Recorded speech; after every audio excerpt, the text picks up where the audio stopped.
Welcome to this video tutorial with Virtual Racing School in the global Mazda MX-5 Cup car on iRacing.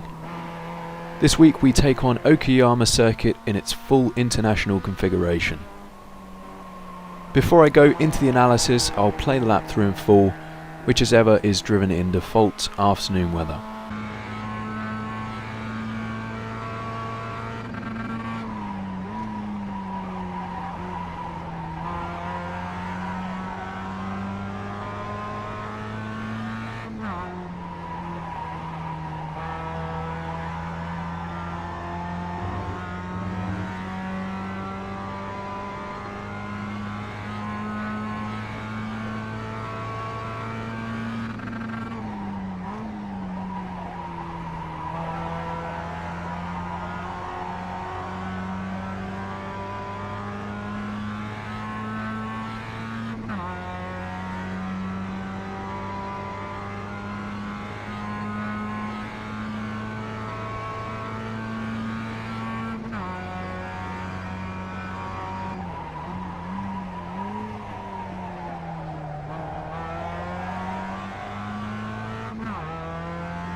Okay, so that was 1 minute 46.148.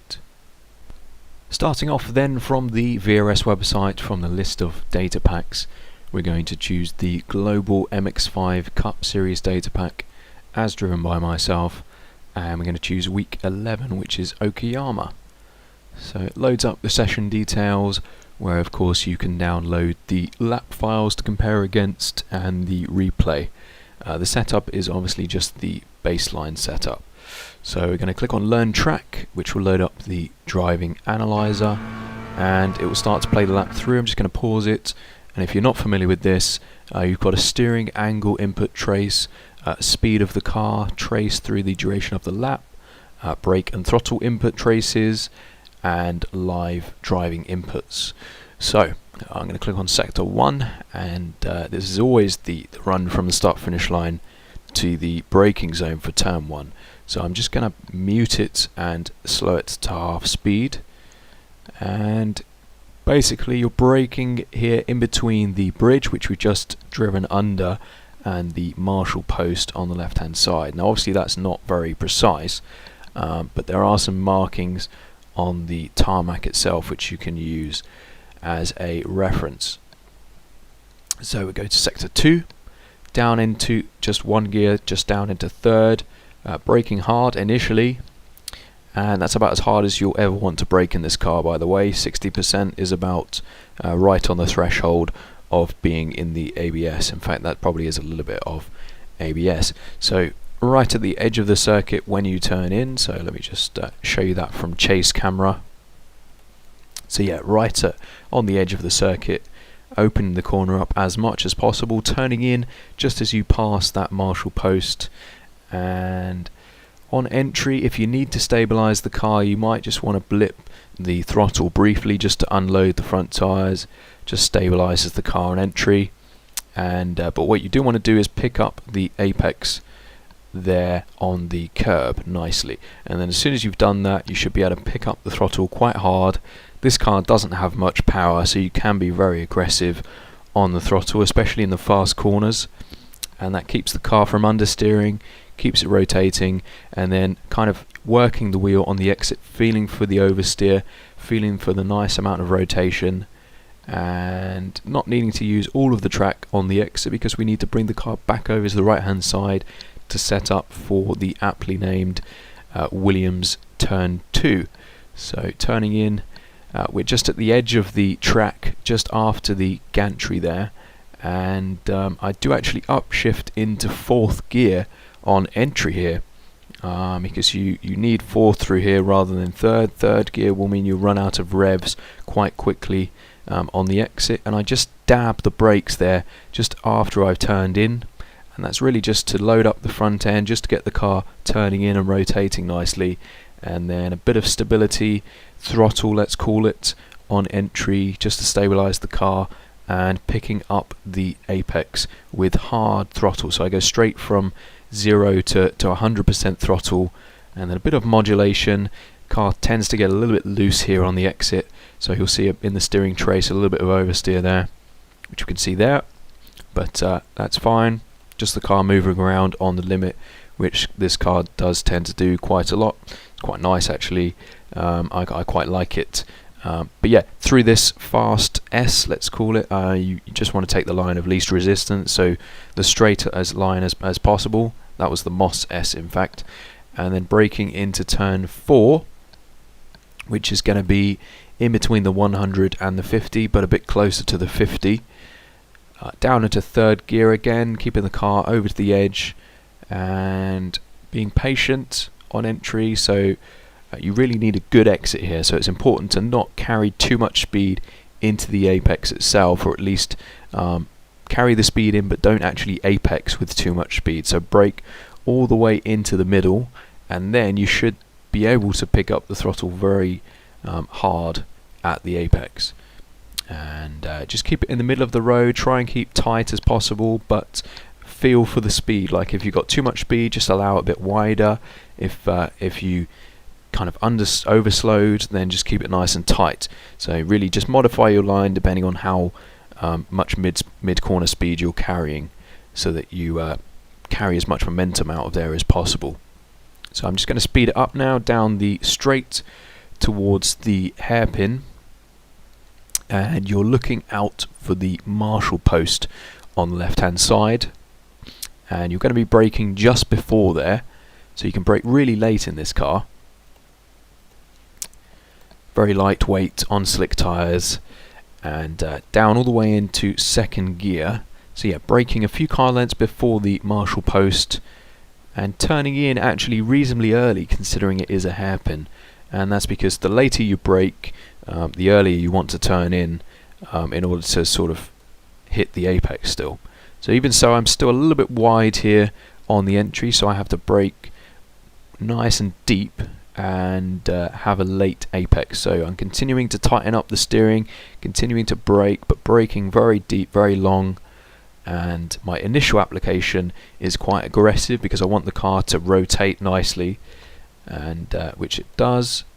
And I hug the curb through the middle and through the exit. That's very important that you keep the car nice and tight through the exit, which will then make it nice and easy to get back over to the edge of the circuit to set yourself up into the following left-hander of turn 6, which happens to be sector 6 as well. So a brief dab on the brakes. I say brief, it's roughly also where this patch of dirt is, or just before there, as you turn in as well. So important not to turn in too late. The circuit kind of drops away from you. You need to pick up this apex. I use quite a lot of curb there, and I've also I've even got a little bit of braking input all the way just before the apex, so that's quite important to keep the car rotating and avoid understeer. And then on the apex, picking up the throttle and kind of modulating, adjusting it to use all of the track on the exits, even taking advantage of this alternative layout where you've got a bit of extra road, so all 4 wheels are over the white line there. And just before the curb on the outside begins, that's going to be your braking zone into turn 7. And again, very gentle on the brakes, just playing with the throttle to stabilize the car. Left foot braking here, obviously no need to downshift, and I use a lot of curb here, probably a bit more than I was planning to. You do need to use a decent amount, but this is probably a bit excessive, and as a result I'm sort of hesitating with the throttle because I know the car can be unsettled taking that much curb. So just being a bit patient as a result and anticipating a bit of oversteer. We can see some corrections in the steering trace, but eventually committing to full throttle, and again a small correction as I do that. Running the car out wide onto the exit curb, but not quite dropping wheels onto the grass, but getting about as close as it's possible to do so. Into the next hairpin then. This is turn 8, Redman.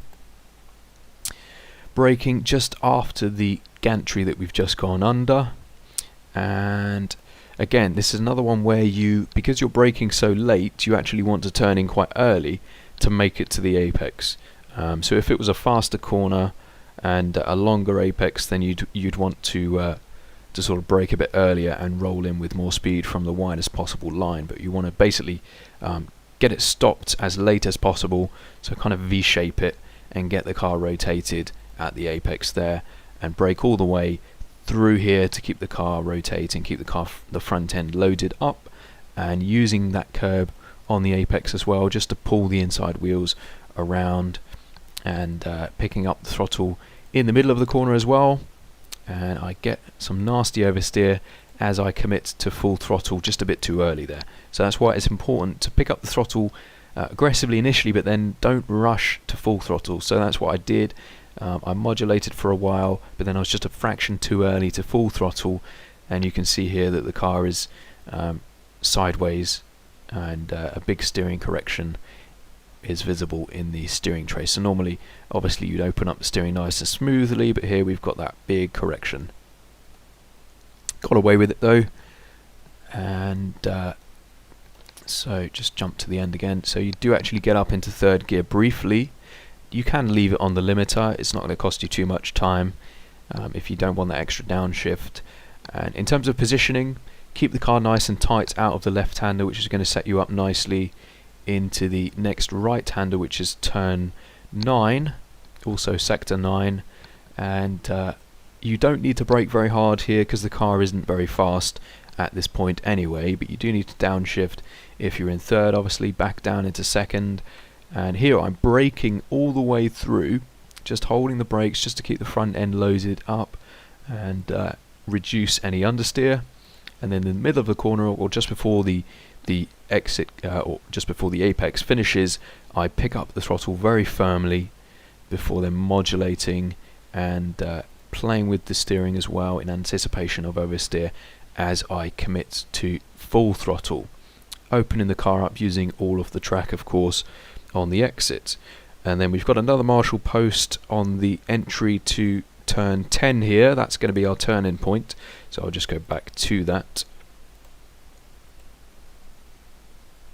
So turning in absolutely flat out through here. I turned in a fraction too early. The reason I say that, and it's also because I got a bit of oversteer, that the car turned in a bit too much. You want to get onto this curb, but ideally don't drop any wheels over the inside edge, because it will hook those wheels up and will cause the car to unsettle and bounce around, as you can see. Fortunately, I got away with it and the car didn't actually oversteer as a result, which was nice. Into the last corner then, we've just left the curb on the exit there. We can just see it there. That's going to be the braking zone just as that finishes. Braking hard-ish initially, and then down one gear into third and bleeding off as you turn in.